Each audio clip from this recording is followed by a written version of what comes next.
드리겠습니다.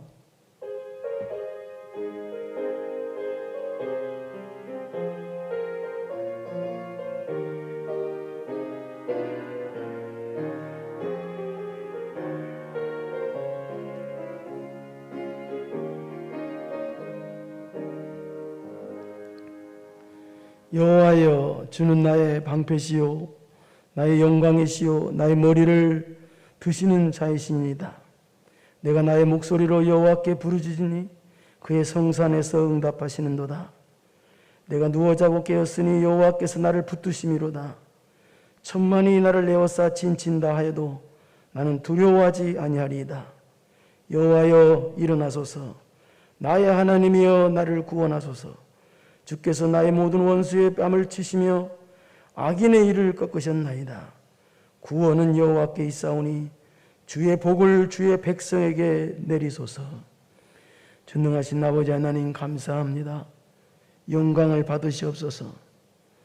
오늘 또 하나님께 예배를 드립니다. 그러나 또 원치 않는 사정으로 인하여 집에서 영상으로 예배드리는 성도들이 있사오니 그들에게도 하나님께서 똑같은 은혜 내려주시사 믿음이 장성하게 하여 주시옵시고 하나님을 기쁘시게 하는 삶을 살게 하옵시고 더욱더 깨어서 신앙 승리하는 성도들 다 되게 하여 주옵소서. 영상으로 예배드리는 사랑하는 성도들에게 은혜 내려 주시옵시고 오늘 또 이 예배를 통해서 하나님 홀로 영광을 받으시옵소서. 예수님의 이름으로 기도드리옵나이다. 아멘. 일어나셔서 찬송 1장을 부르십니다.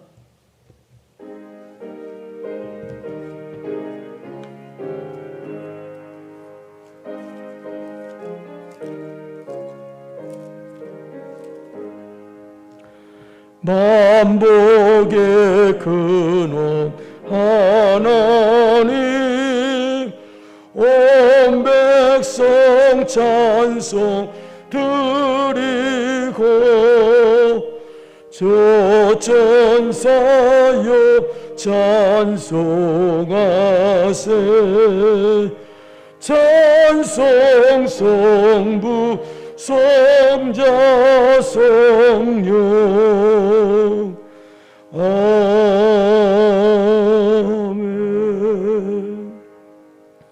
신앙을 고백합니다.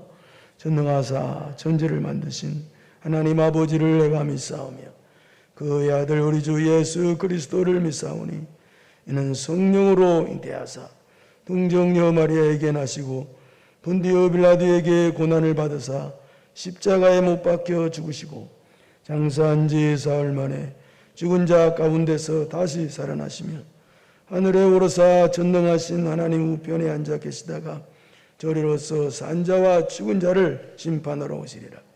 성령을 믿사오며 거룩한 공회와 성도가 서로 교통하는 것과 죄를 사하여 주시는 것과 몸이 다시 사는 것과 영원히 사는 것을 믿사옵나이다. 아멘. 성시교독을 하십니다. 67번입니다. 지혜를 얻은 자와 명철을 얻은 자는 복이 있나니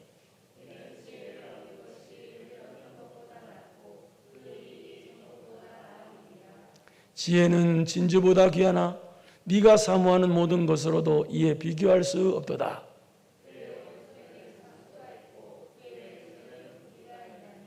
그 길은 즐거운 길이요 그의 지름길은 다 평강이니라.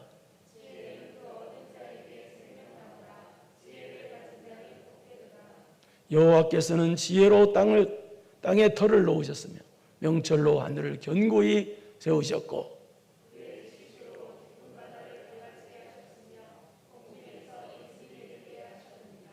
내 아들아, 완전한 지혜와 근신을 지키고 이것들이 내 눈앞에서 떠나지 말게 하라.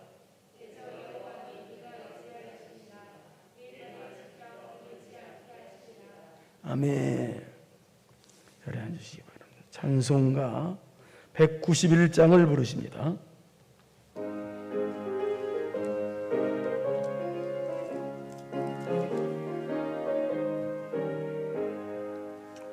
내가 매일 기쁘게 순례의 길 행함은 주의 발이 나를 안보함이요 내가 주의 금목을 받는 참된 비결은 주의 영이 함께함이라.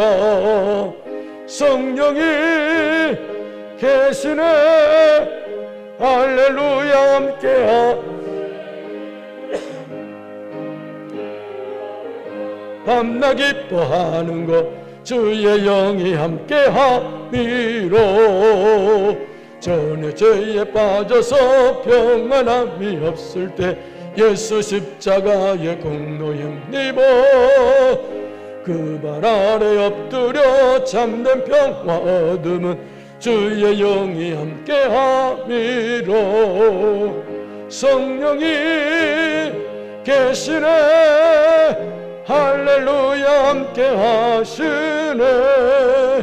좁은 길을 걸으며 밤낮 기뻐하는 것 주의 영이 함께함이로.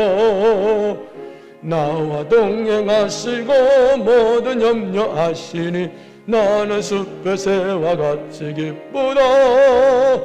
내가 기쁜 마음으로 주의 뜻을 행함은 주의 영이 함께함이로.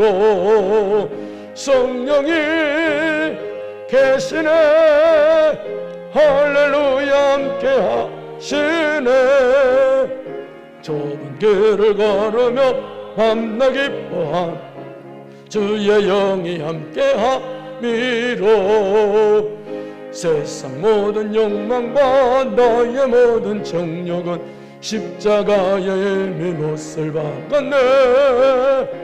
어두운 마음이 지나고 무거운 짐 벗으니 주의 영이 함께함이로. 성령이 계시네 할렐루야 함께하시네. 좁은 길을 걸으며 밤낮 기뻐하는 것 주의 영이 함께함이로. 아멘. 교회 소식을 전해드리겠습니다.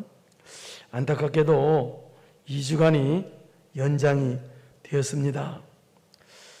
참고 버티는 수밖에 없다고 생각이 듭니다.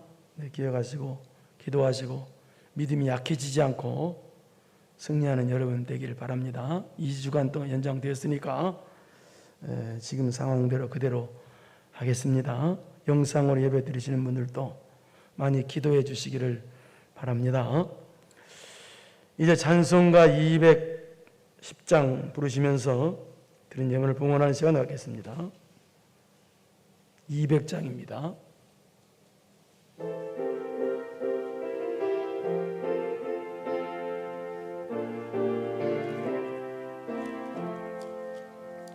달고 오묘한 그 말씀 생명의 말씀은 귀한 그 말씀 진실로 생명의 말씀이 나의 길과 믿음 밝히 보여주니 아름답고 귀한 말씀 생명샘이로다. 아름답고 귀한 말씀 생명샘이로다.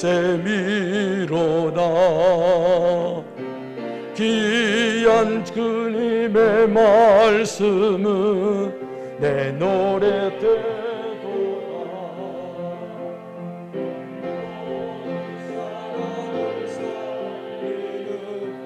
생명의 말씀은 값도 없이 받아 생명 길을 가니 아름답고 귀한 말씀 생명샘이로다. 아름답고 귀한 말씀 생명샘이로다. 널리 울리고 퍼지는 생명의 말씀은 마음의 용서와 평안을 골고루 전하네. 다만 예수 말씀 듣고 복을 받네. 아름답고 귀한 말씀 생명샘이로다.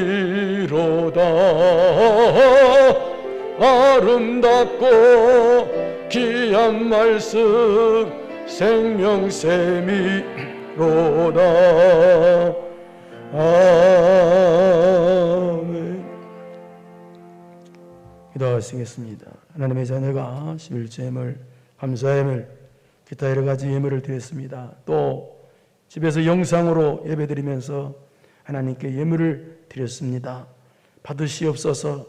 이 예물이 쓰이는 곳마다 하나님의 이름이 높아지는 곳에 사용되게 하여 주시옵시고, 영혼이 건지는 곳에 사용되는 역사가 있게 하옵소서. 또한 우리 예물 앞에 부끄러운 성로 되지 말게 하옵시고, 감사하는 마음으로, 은혜에 감격하는 마음으로 하나님께 드릴 줄 아는 성도들 되게 하여 주옵시고, 드린 손길 위에 하나님의 은혜와 하나님의 놀라운 복의 역사가 있어지도록 은혜를 베풀어 주옵소서. 성도들 한 사람 한 사람에게 하나님께서 찾아가 주셔서 은혜로 역사하여 주옵시고, 형통으로 복으로 역사하여 주옵소서. 모든 영광 하나님께 돌립니다. 예수님의 이름으로 기도드리옵나이다. 아멘. 이제 하나님 말씀을 보겠습니다. 출애굽기 19장 1절에서 8절입니다. 이스라엘 자손이 애굽 땅을 떠난 지 3개월이 되던 날 그들이 시내 광야에 이르니라. 그들이 르비딤을 떠나 시내 광야에 이르러 그 광야에 장막을 치되 이스라엘이 거기 산 앞에 장막을 치니라. 모세가 하나님 앞에 올라가니 여호와께서 산에서 그를 불러 말씀하시되 너는 이같이 야곱의 집에 말하고 이스라엘 자손들에게 말하라. 내가 애굽 사람에게 어떻게 행하였음과 내가 어떻게 독수리 날개로 너희를 업어 내게로 인도하였음을 너희가 보았느니라. 세계가 다 내게 속하였나니 너희가 내 말을 잘 듣고 내 언약을 지키면 너희는 모든 민족 중에서 내 소유가 되겠고 너희가 내게 대하여 제사장 나라가 되며 거룩한 백성이 되리라. 너는 이 말을 이스라엘 자손에게 전할지니라. 모세가 내려와서 백성의 장로들이 불러 여호와께서 자기에게 명령하신 그 모든 말씀을 그들 앞에 진술하니 백성이 일제히 응답하여 이르되 여호와께서 명령하신 대로 우리가 다 행하리이다. 모세가 백성의 말을 여호와께 전하매. 아멘.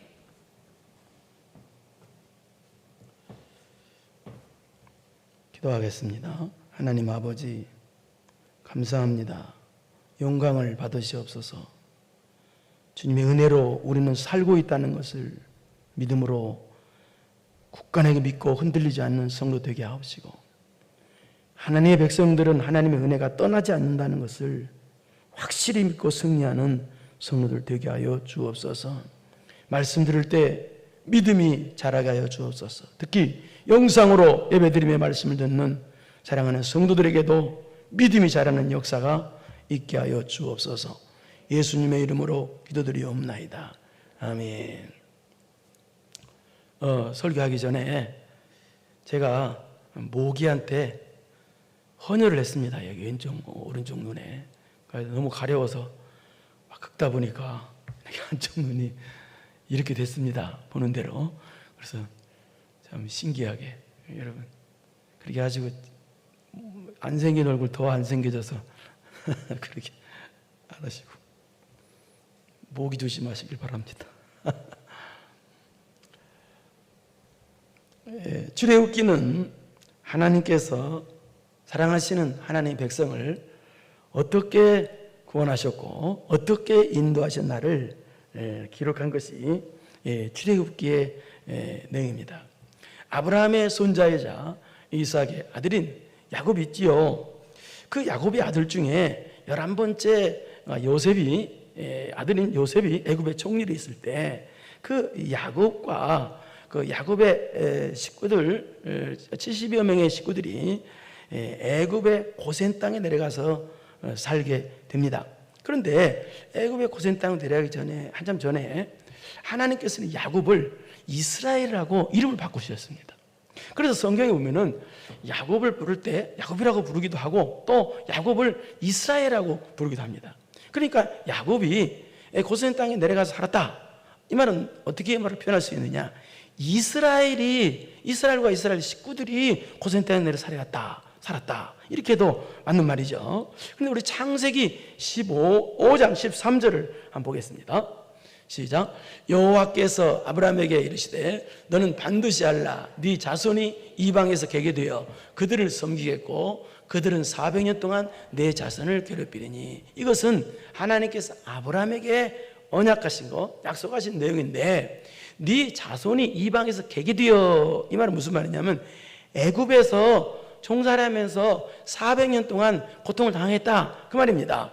그래서 400년 동안 고통을 당하고 그리고 하나님께서 출애굽시켜 주셔서 가나안이란 약속의 땅을 주시겠다라는 그렇게 약속하신 내용이 이 내용입니다. 그래서 이 약속대로, 약속하신 말씀대로 이 이스라엘 식구들이 요셉이 애굽의 총리로 있을 때 애굽의 고센 땅에 내려가서 70여 명이 내려가서 어떻게 되느냐, 약 400년가 지나는 동안에 장정만 60명이 아니고 장정만 한 60만 명 정도 되고, 그러니까 계산해 보면은 약 200만 이상이 되는 한 나라로, 한 민족으로 성장하게 됩니다. 그런데 그 400여 년 중에 그 요셉이 살아있을 때는, 요셉이 있을 때는 괜찮았어요. 그런데 요셉이 숨을 거두고 난 후에는 어떻게 되느냐, 그 400년이 애굽의 종으로서 고통당하는 400년이 되었어요. 굉장히 길죠. 하루 이틀도 아니고 사람 일주일만 고난이 계속돼도 굉장히 힘든 것인데, 그런데 그들이 어떻게 이길 수가 있었느냐? 여러분, 고난이 길어질 때 어떻게 이겨요? 이기는 비결이 있어요. 그건 뭐예요? 소망이 있으면 이깁니다. 그래서 이스라엘 백성들에게도 그 고난이, 그렇게 길은 고난이 있었지만 그들에게는 가나안이라고 하는 하나님께서 약속하신 가나안이라는 소망이 있었기 때문에 그들이 버텨낼 수가 있었던 것입니다. 우리도 지금 어려울 때 우리에게도 소망이 있죠. 우리는 세상 사람들은 소망이 돈이 소망이고 명예가 보이는 명예가 소망이지만 우리는 하나님이 소망이고 하나님의 약속이 소망이고 천국이 소망입니다. 그렇기 때문에 우리는 넉넉히 이길 수가 있는 거예요. 그런데 그래서 이제 400년이 찾아 이스라엘 백성이 어떻게 되느냐, 더 하나님께서 약속하신 가나안이라는 약속을 붙잡고 더 기도하게 됩니다. 더 부르짖게 됩니다. 그래서 하나님께서 그때 출애굽의 지도자 모세를 세우셔서 이스라엘 백성을 출애굽을 시켜주십니다. 그래서 출애굽기는 1장부터 18장까지 어떤 내용이냐, 바로 하나님께서 이스라엘 백성들을 어떻게 출애굽을 시켜주셨느냐라는 내용이고, 또 19장부터 40장까지는 그렇다면 하나님께서 출애굽을 시켜주신 백성에게 하나님의 말씀, 하나님의 율법을 주셨다는 내용입니다.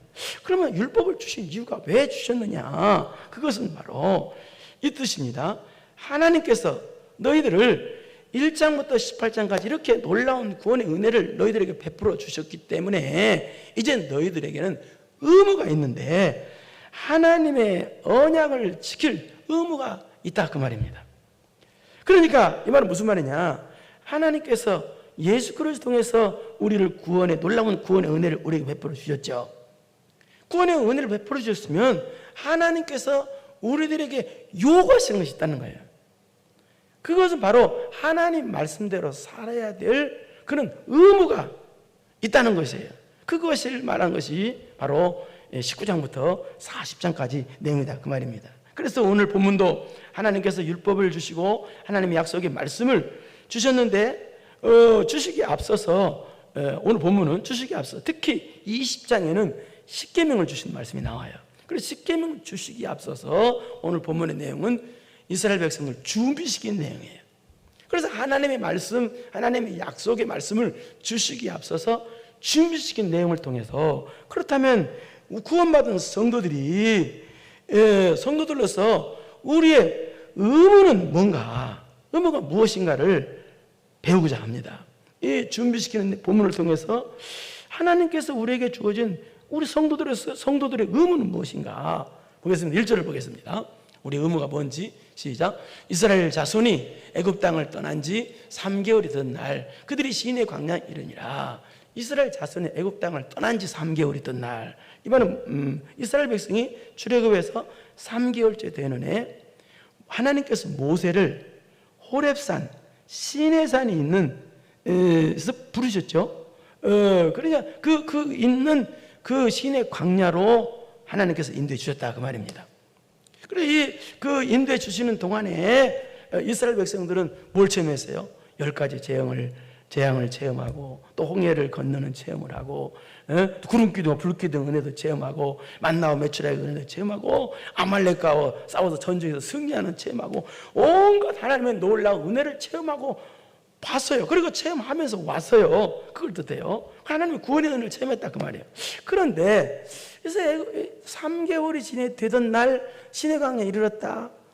이스라엘 백성이 출애굽한 이 라암셋에서 여기 시내 광야 여기까지는 그렇게 먼 길이 아니에요.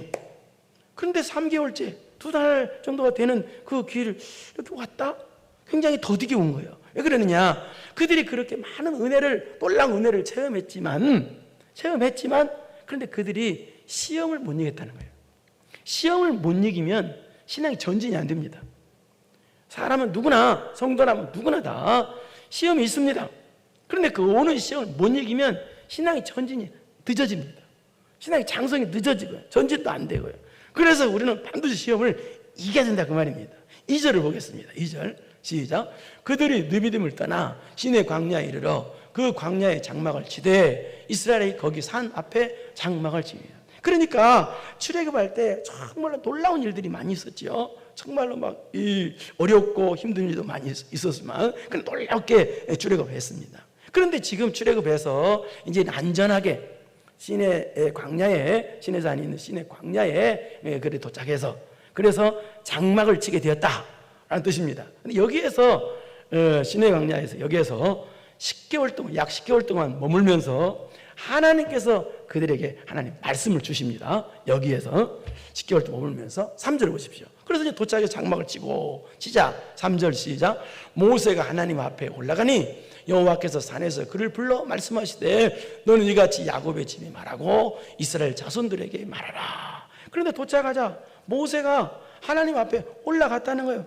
왜 올라갔을까요? 우리 3장 12절을 보겠습니다. 여기 3장 12절은 하나님께서 모세를 부르셨을 때, 그러니까 출애굽하기 전에 모세를 처음 부르셨을 때 호렙산에서, 시내산에서 다 같은 말입니다. 그래서 모세에게 약속하신 내용입니다. 뭐라고 약속하셨는지 한번 보겠습니다. 하나님이 이르시되 내가 반드시 너와 함께 있으리라. 네가 그 백성을 애굽에서 인도하여 낸 후에 너희가 이 산에서 하나님을 섬기리니 이것이 내가 너를 보낸 증거니라. 무슨 약속하셨느냐? 모세에게 출애굽하기 전에 하나님께서 모세에게 너를 반드시 이끌어내서 이 시내산에 오게 한다. 그 약속하셨고, 또 시내산에 오게 하신 하나님께서 또 하나님을 섬기리니 이것이 내가 너를 보낸 증거니라. 하나님을 섬기게 그렇게 만들어 주시겠다라고 약속했다는 거예요. 그러니까 지금 이스라엘 백성이 출애굽해서 지금 시내산에 도착했다는 것은 하나님의 약속이 성취됐다는 것을 모세가 알은 거예요. 그래서 하나님의 산에 올라간 거예요. 놀라운 일이죠. 예? 정말 불가능한 일을 하나님 하시는, 인간으로서는 도저히 불가능해요. 어떻게 홍해를 가르고 어떻게 애굽들을 어떻게 멸하시고, 그 인간은 도저히 불가능한 일이에요. 그런데 하나님께서 이 약속하신 대로 지금 다 이루신 거예요. 여러분, 하나님께서 약속하신 대로 약속은 그대로 됩니다. 그래서 이스라엘 백성이 출애굽에서 지금 시내 광야에 온 것은 하나님께서 이렇게 약속하신 것이 성취됐다는 것을 알았기 때문에 모세가 시내산으로 지금 올라간 거예요. 그런데 왜 올라갔느냐? 두 번째 뜻은 왜 올라갔느냐? 그것은 하나님께서 뭐라고 그랬어요? 하나님을 섬기리니 이렇게 약속되어 있잖아요. 그러니까 하나님을 섬기기 위해서 올라갔는데, 그러면 하나님을 어떻게 섬겨야 되느냐? 하나님께 섬기는 방법을 지시받기 위해서 올라간 거예요. 다시 3절을 보겠습니다. 3절을 모세가 하나님 앞에 그래서 올라간 거예요. 그럼 올라가니까 여호와께서 산에서 그를 불러 말씀하시되 뭐라고 말씀하시냐? 너는 이같이 야곱의 집에 말하고 이스라엘 자손들에게 말하라. 내가 너에게 주는 하나님 말씀을 백성들에게 말하라. 그렇게 했다는 거예요. 그런데 하나님께서 백성들에게 말하라고 했는데 백성들을 뭐라고 하나님께서 부르시느냐? 야곱의 집, 이스라엘 자손이라고 부르십니다. 왜 이렇게 부르셨을까요? 야곱의 집, 이스라엘 자손에게 말해줘라 라고 불렀는데, 야곱의 집은, 야곱은 속이는 자, 그런 의미가 있습니다.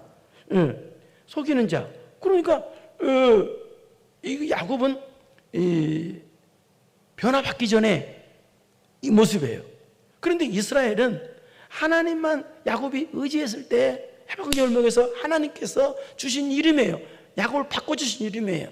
그러니까 하나님께서 겨루 이겼다, 하나님께서 져주셨다라는 그런 의미가 있는 말이에요, 이스라엘은. 그러니까 이 말은 변화된 그런 모습이에요, 이 말씀은요. 그러니까 왜 하나님께서 그냥 이스라엘 자손아 이렇게 부르든지 야곱 집 이렇게 부르든지 두 이름을 동시에 부르는 이유는 바로 너희들 아직도 신앙이 반반이라는 거예요. 그러니까 이스라엘 백성 아직도 신앙이 온전하지 않고 반반이라는 거예요. 그러니까 야곱은, 방금 얘기해서 야곱은 변화받지 못한 모습이고 이스라엘은 변화받은 모습이고 하나님만 의지하는 변화받은 모습이에요.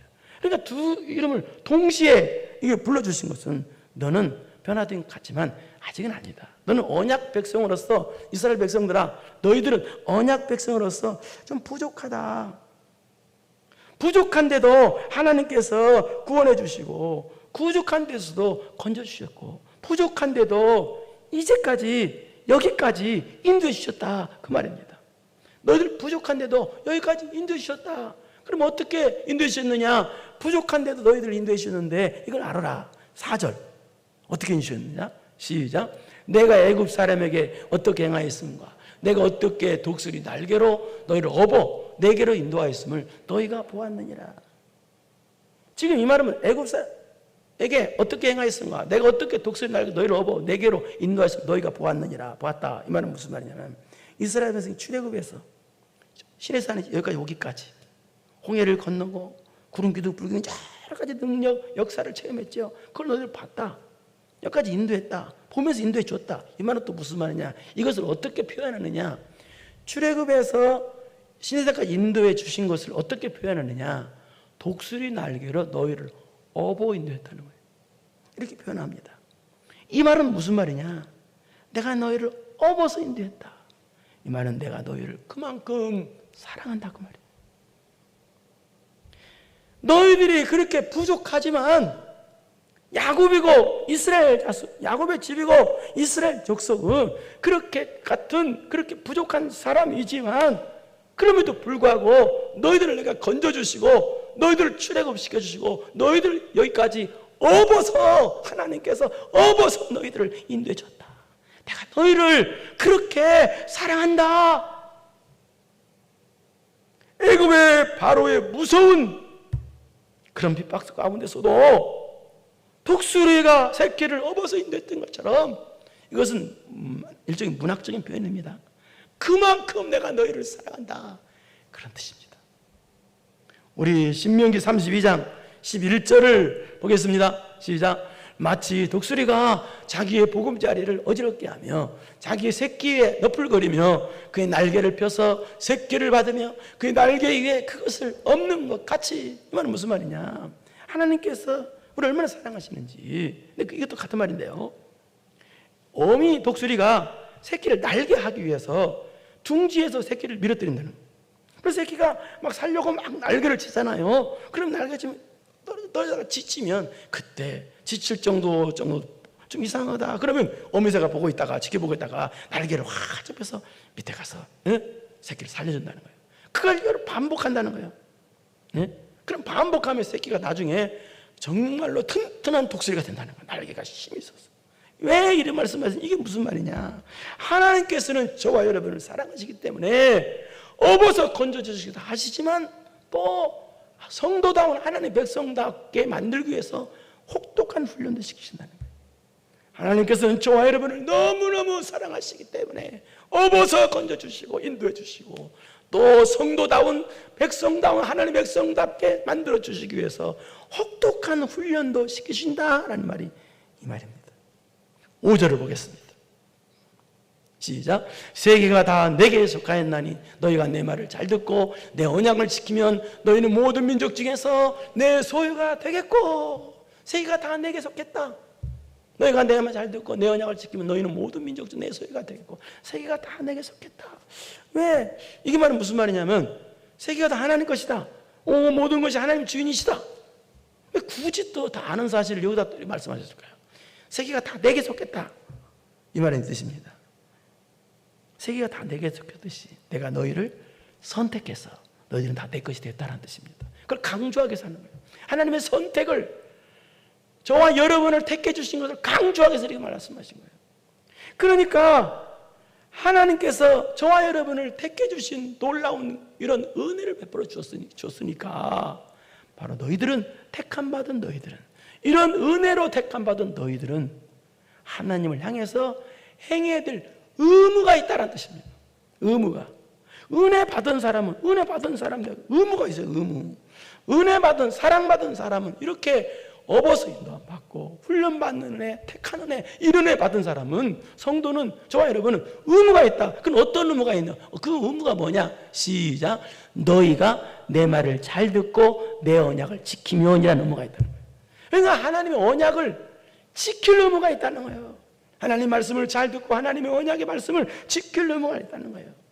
이 말은 다시 말해서 예수 그리스도 하나님 말씀을 듣고 예수 그리스도를 믿을 의무가 그런 의무도 됩니다. 그러니까 이런 하나님의 말을 잘 듣고 내 언약을 지킬 의무가 있는데 그런데 또 언약을 지키면 어떤 은혜를 또 주시느냐? 너희는 모든 민족 중에서 내 소유가 되겠고 모든 민족 중에서 내 소유가 된다. 아주 존귀한 소유물이라는 뜻인데 소유가 된다는 말은 그러니까 하나님께서 가장 귀하게 여기시는 사랑하시는 성도 만들어 주시겠다 그 말입니다. 그런데 왜 굳이 하나님 말씀을 여기 보니까 언약이라고 표현했을까요? 왜 굳이 말씀을 언약이라는 말은 계약, 약속, 베리트 그런 뜻인데요. 언약, 계약, 약속 그런 뜻인데요. 왜 굳이 언약이라고 계약이라고 표현했을까요? 그것은 바로 우리도 약속을 지킬 의무가 있다는 것을 강조해서 이렇게 표현한 거예요. 여러분 사람이 계약을 하려면 세상에서 계약을 하려면 어떻게 해요? 약속을 하려면 쌍방간에 쌍방이 있어서 쌍방이 도장 찍고 계약을 하는 거예요. 그런데 하나님께서 우리에게 하신 계약은 저와 하나님과 우리들과 하나님이 쌍방이 있지만 쌍방 계약이 아니에요. 왜냐하면 우리는 피조물이고 우리는 죄인이에요.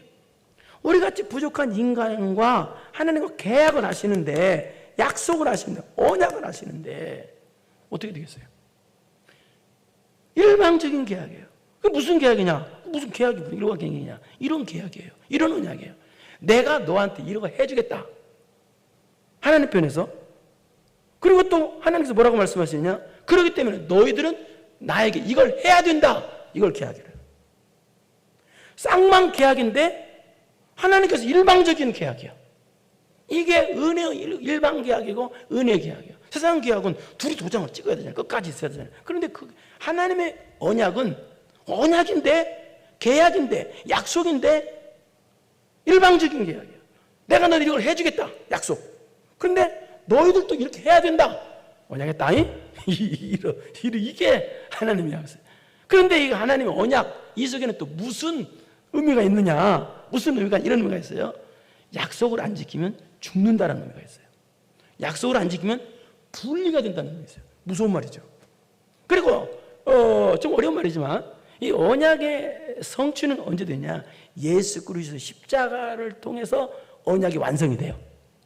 그러니까 하나님께서 우리에게 하신 언약은, 약속은, 계약은 우리에게 은혜 주신다는 일방적인 약속이고, 우리를 살려주신다는, 영원토록 복 주신다는 약속이에요. 그런데 안 지키면 죽는다는 약속이에요. 분류가 된다는 약속이에요. 그렇기 때문에 성도는 반드시 약속을, 언약을 지킬 의무가 있다는 거예요. 이 의무. 이게 그 말이에요. 그래서 구원받은 성도, 하나님의 사랑을 받은 저와 여러분들은 어떤 의무가 있어요? 첫째, 어떤 의무? 언약을, 약속을 지킬 의무가 있는 거예요. 여러분, 살다 보면은 어떤 사람이 가장 이상한가요? 저는요, 약속을 안 지키는 사람을 가장 밑으로 봅니다. 약속을 안 지키는 사람, 소수점 이하로 봐요. 그런 사람. 여러분, 누구나 다 세례 받았죠? 세례 받기 전에 약속하죠? 하나님 앞에 사람에서 오른손을 들어서 약속합니다. 그거 기억하고 있습니까? 기억을 안 한다는 건 좀 문제가 있죠. 어떤 사람들은 그래 와서요, 목사님 제가 앞으로 은혜 받았기 때문에 이렇게 충성하겠습니다. 그리고 안 해. 여러분, 이런 노래가 있어요. 옛날 노래인데, 기다리게 해놓고 오지 않는 사람아. 그래서 제가 찾아봤어요. 도대체 누가 불렀나 궁금해가지고. 근데 방주연이라는 가수가 불렀더라고요. 방주연. 잘 기억하세요.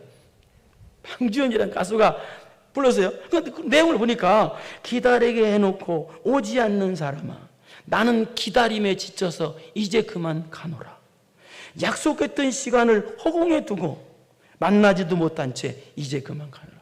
참 나쁜 사람이죠. 방주연을 기다리게 해놓고 그냥 가버렸으니까, 방주연이 그냥 집에 그냥 털레털레 갔으니까 얼마나 기다리게 한 사람, 나쁜 사람이에요. 여러분, 약속을 잘 지키는 사람이 훌륭한 사람입니다. 특히 하나님과 약속을 철저히 지키는 사람이 정말 훌륭한 사람이고, 하나님께서 소중히 여기는 사람입니다. 하나님의 약속은 지켜도 되고 안 지켜도 되고, 그러니까 반드시 지켜야 됩니다. 여러분, 부동산 거래 같은 거 아시죠? 부동산 거래하면 계약을 하잖아요. 그 약속이잖아요. 그런데 부동산 거래 같은 경우는요, 하다가 기분 나쁘면 계약금만 떼고 안 할 수도 있어요. 그러나 하나님과의 약속은 무효간대요. 왜? 십자가의 보혈의 피로의 언약의 약속이기 때문에요. 피의 언약이에요. 그렇기 때문에 약속하면 죽는 거예요. 안 지키면 안 돼요. 무효할 수가 없는 거예요. 반드시 지켜야 돼요. 약속 지키면 가장 소중한 사람을 하나님께 만들어주신다잖아요. 그래서 구원받은 성도는요, 반드시 하나님과의 약속을 지킬 의무가 있다는 얘기예요. 두 번째는, 하나님의 놀라운 사랑을 받은 성도는 어떤 의무가 있나? 첫째는 약속을 지킬 의무. 두 번째는, 따라서 합시다. 제사장 나라의 의무. 제사장 나라의 의무가 있어요. 6절 한번 보겠습니다. 시작. 너희가 내게 대하여 제사장 나라가 되며 거룩한 백성이 되리라. 너는 이 말을 이스라엘 자손에게 전할지니라. 이 말은 5절에 이 언약의 말씀을 지키면 이렇게 해준다는 뜻입니다. 이 뜻은 문자적으로는, 너희가 내게 대하여 그렇게 하면 제사장 나라 되게 해주고 거룩한 백성이 되게 해주시겠다는 거예요. 그 약속하신 거예요. 그런데 왜 이 말씀 중에서 제사장 나라가 되게 해준다고 했을까요? 약속 지키면, 언약 지키면 내가 너에게 돈 주고 명예 주고, 그럼 얼마나 좋아요. 그런데 지키면 뭘 주겠다? 제사장 나라가 되게 해줬대요. 여러분, 제사장이라면 뭡니까? 제사장이라는 건요, 이런 것입니다. 다른 사람이 범죄한 죄를 마치 내 자신의 죄 문제로 여겨서 하나님께 나가서 제사를 드려주는 사람이 제사장입니다. 그러니까 쉽게 말해서, 오늘날 말하면 쉽게 말해서 누구냐? 중보자입니다. 중보자. 그러니까 여기서 이 말은 무슨 말이냐? 이 말은 하나님의 놀라운 사랑을 입은 성도는 내 문제만 급급하면 안 된다는 뜻이에요. 다른 사람의 영적인 피로를 위해서 하나님 앞에 나와서 울 줄 알고, 다른 사람의 문제를 안고 예배당에 나와서 기도할 줄 알고 울 줄 알고, 쉽게 말해서 중보자가 될 의무가 있다고 말입니다. 하나님께서 저와 여러분을 선택해 주셨습니다. 저와 여러분을 구원해 주셨습니다. 얻고 건져 주셨습니다. 훈련을 시켜 주셨습니다. 이런 은혜 내가 너희들한테 줬기 때문에 너희들은 너희들도 다른 사람을 향해서 복음을 전하는 의무, 다른 사람을 위해서 눈물로 기도해줄 중보자의 의무가 있다는 거예요. 다른 사람의 아픔을 마치 내 아픔처럼 여기고 그 아픔을 가지고 하나님 앞에 나와서 기도해줄 중보자로서의 의무가 있다. 그게 바로 제사장 나라의 의무란 뜻이에요. 이런 의무가, 구원받은 성도들은 이런 의무가 있다라는 뜻입니다. 참 중요한 내용입니다. 나 혼자 잘 먹고 잘 살고 예수님 믿고 내 문제만 급급하고 그 의무감을, 사명을 감당하지 않는 거예요. 왜냐면 우리는요, 사명 때문에 사는 거예요. 의무감, 하늘나라 의무 때문에 사는 거예요. 만날 때 만나는 거, 사람과의 만남도 무슨 이상한 것 때문에 만나지 말고 사명감 때문에 만나는 거예요. 사명감 때문에 만나기 때문에 아무리 어려운 일이 생겨도 버텨나가는 거예요. 예. 그래서 의무감을 놓치, 사명감, 의무감을 놓치면 큰일 납니다. 다음에 세 번째로는 어떤 의무가 있느냐? 약속을 지킬 의무, 제사장 나라의 의무, 그 다음에 거룩한 백성답게 살 의무가 있어요. 거룩한 백성답게 살 의무가 있어요.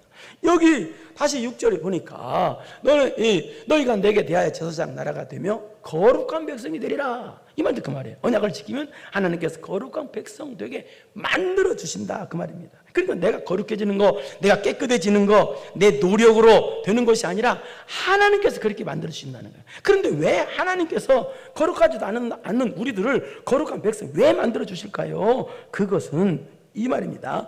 예수 그리스도의 십자가의 은혜로 여러분을 깨끗게 해주고 의롭다고 만들어 주셨죠. 그렇기 때문에 이제는 그렇게 받았기, 그런 은혜를 받았기 때문에 이제는 우리가 어떤 사명, 어떤 의무가 있느냐, 바로 거룩한 백성답게 살 의무가 있다는 뜻입니다. 이 말은 그 뜻이에요. 거룩하고 되리라, 이 말은 만들어 주신다. 그 말은, 이 말은 무슨 말이에요? 너희들이 이제부터는 거룩한 백성답게 살 의무가 있다라는 뜻입니다. 거룩한 백성답게 사는 것이 뭐냐? 쉽게 말해서 두 가지만 하겠습니다. 거룩한 백성답게 사는 게 첫째는 뭐예요? 예수님처럼 사는 것입니다. 예수님처럼 사는 거예요. 두 번째는 하나님 말씀대로 사는 거예요. 우리 7절을 보겠습니다. 시작. 모세가 내려와서 백성의 장로들을 불러 여호와께서 자기 명령하신 그 모든 말씀을 그들 앞에 전하니. 그래서 이제 백성들에게 말을 합니다. 하나님 말씀을 전해줍니다. 그 전해주자. 8절 시작. 백성이 일제히 응답하여 이르되 여호와께서 명령하신 대로 우리가 다 행하리이다. 모세가 백성의 말을 여호와께 전하매. 그러자 백성들이 일제히 대답합니다. 예, 지금까지 우리 마음대로 사는데 이제는 여호와께서 명령하신 대로 우리가 다 행하리이다. 그렇게 살겠습니다 라고 했다는 거예요. 이 말은 무슨 말이에요? 이제는 하나님 말씀대로 사는 거룩한 백성이 되겠습니다 라고 그렇게 말했다는 거예요. 여러분, 하나님 말씀대로 사는 것이 거룩한 백성답게, 성도답게 사는 것입니다. 그런데 이들은 어땠어요? 미안하지만 거룩한 백성답게 살겠다고, 하나님 말씀대로 명령하신 대로 살겠다고 약속해놓고 얼마도, 그냥 몇 달도 아니 며칠도 안 지나서 다 약속 거짓말했어요. 안 지켰어요.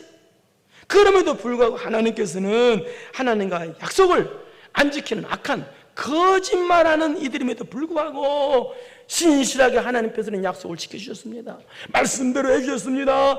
예수 그리스도를 보내주셔서 예수 그리스도를 믿기만 하면 구원해 주신다는 언약의 말씀도 하나님께서 홀로 성취하셨습니다.